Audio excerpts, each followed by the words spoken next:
శ్రీ గురు చరిత్ర అధ్యాయం 7. ఓం శ్రీ గణేశాయ నమః. ఓం శ్రీ సరస్వత్యై నమః. ఓం శ్రీ గురుభ్యో నమః. నామధారకుడు సిద్ధయోగికి నమస్కరించి, స్వామి, ఈ గోకర్ణ క్షేత్ర మహిమ ఇంకొంచెం విపులంగా వివరించండి.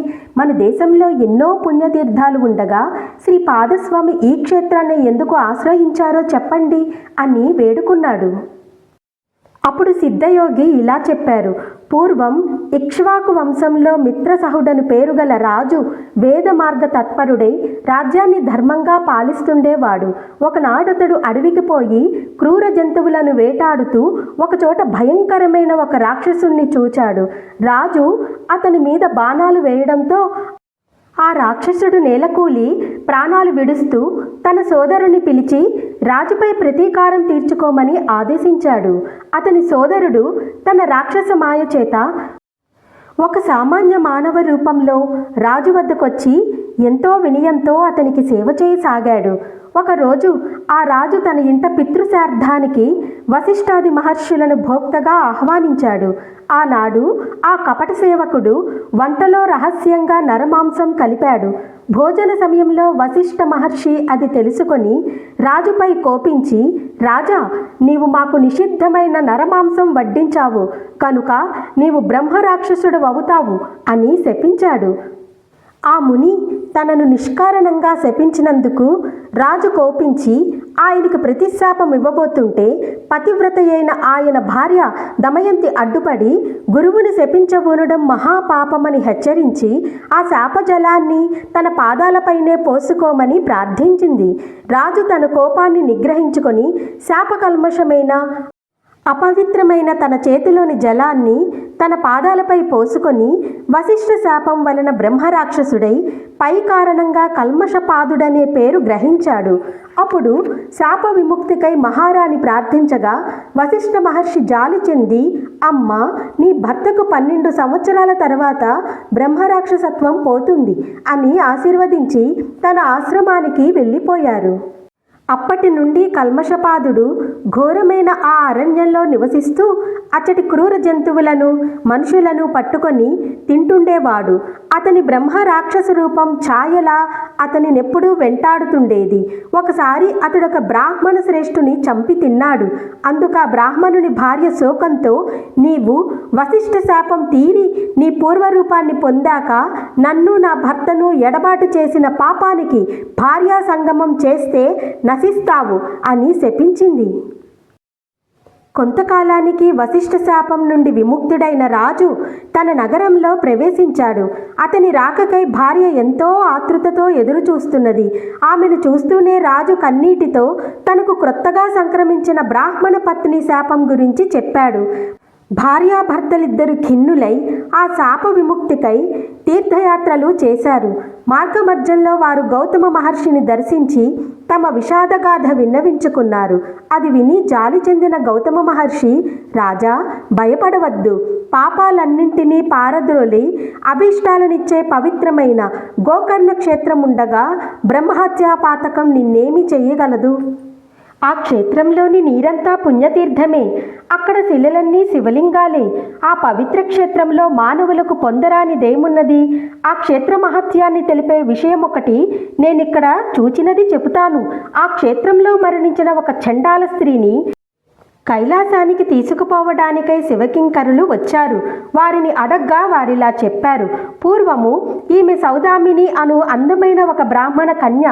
ఆమెకు యుక్త వయసు దాటిన తర్వాత ఆలస్యంగా ఒక పేద బ్రాహ్మణునితో ఇష్టం లేని వివాహం బలవంతంగా చేశారు. కొద్ది కాలానికే ఆమెకు పిల్లలు కలుగక ముందే ఆ బ్రాహ్మణుడు మరణించాడు.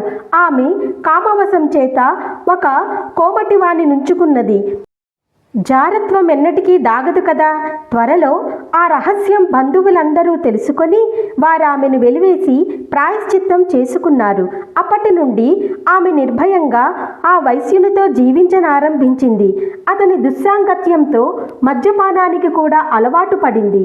ఒకనాడామె కళ్ళు తాగిన మైకంలో ఆవు దూడనొక దానిని మేక అనుకొని చంపి దాని తలను మరునాటికని దాచి మిగిలిన దేహాన్ని వండుకొని భుజించింది.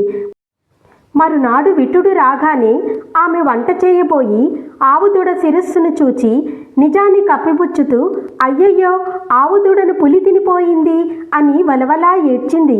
ఆమె ఇటువంటి పాపాలనేకం చేసి నరకంలో శిక్షలను అనుభవించి కర్మశేషం వలన ఈ జన్మను పొందింది. ఈ జన్మలో ఆమె పుట్టుగ్రుడ్డి కుష్ఠిరోగి అయి కొంతకాలం పాటు తన తల్లిదండ్రుల చేత పోషించబడింది. వారు మరణించాక దిక్కులేక ఆకలితో అలమటిస్తూ ఒక శివరాత్రి నాడు అందరినీ భిక్ష కోసం యాచించింది. ఆనాడు అన్నమెవరూ వండరు కనుక ఆమె చేతిలో కొద్ది మారేడు దళాలు మాత్రం ఉంచారు. అవి తినడానికి పనికిరావని తలచి ఆమె వాటినన్నింటినీ జార విడిచింది. ఆ బిల్వమంతా ఒక శివలింగం మీద పడింది. అదే ఆమె చేసిన శివపూజ. ఆ రోజంతా తిండి లభించినందువలన ఆ రాత్రి ఆమెకు నిద్ర రాలేదు. ఈ విధంగా ఆమె ఉపవాసము జాగరణ కూడా చేసినట్లయింది. ఆ రోజంతా ఆమె శివనామ సంకీర్తన విన్నది. తెలియక చేసిన ఆ వ్రతం వలన ఆమె పుణ్యాత్మురాలైంది. ఇప్పుడు ఈమెను కైలాసానికి తీసుకురమ్మని మమ్ములను శంకరుడు పంపారు అని చెప్పారు. అప్పుడు ఆ శివదూతలు ఆమె మృతదేహంపై అమృతం చల్లి దేవ విమానం మీద ఆమెను కైలాసానికి తీసుకువెళ్లారు. అబుద్ధిపూర్వకంగా చేసిన ఆమె వ్రతానికే ఇంతటి ఫలితం ఉంటే ఇక మీరు బుద్ధిపూర్వకంగా చేసిన దాని ఫలితం చెప్పతరమా?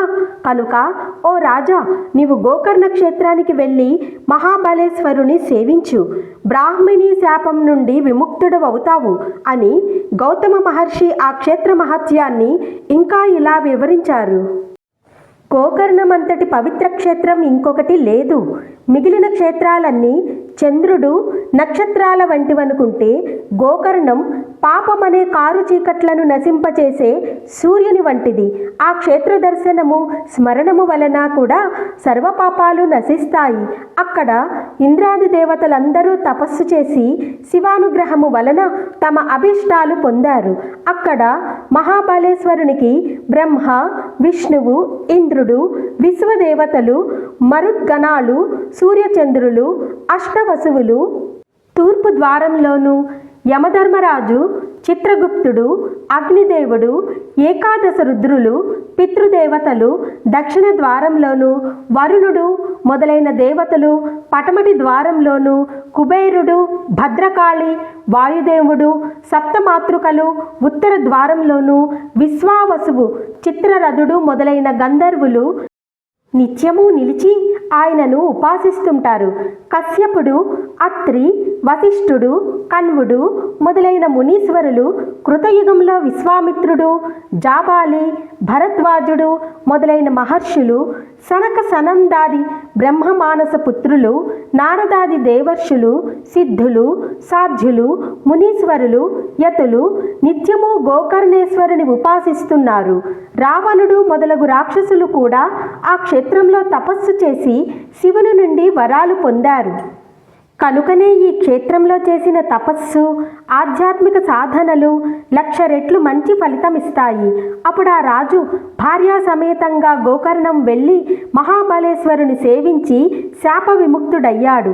కనుక ఓ నామధారక, ఎందరో సజ్జనులకాశ్రయమైన గోకర్ణ క్షేత్రం వారి తపస్సు చేత ఇదివరకే పరమ పవిత్రమయ్యింది. అందుకే గణపతి అక్కడ శివుని లింగాన్ని స్థాపించడం కూడా జరిగింది. అందుకే సాధు జీవనుడైన శ్రీపాదస్వామి కూడా ఆ క్షేత్రాన్ని దర్శించి అక్కడ 3 సంవత్సరాలుండి ఆ క్షేత్ర మహత్యాన్ని పునరుద్ధరించారు. తరువాత ఆయన కృష్ణా తీరంలోని కురుపురానికి వెళ్ళి అక్కడ తమ స్థూల రూపాన్ని మరుగుపరిచారు. శ్రీ దత్తాయ గురవే నమః. శ్రీ శ్రీపాద శ్రీ వల్లభాయ నమః. శ్రీ నృసింహ సరస్వత్యై నమః.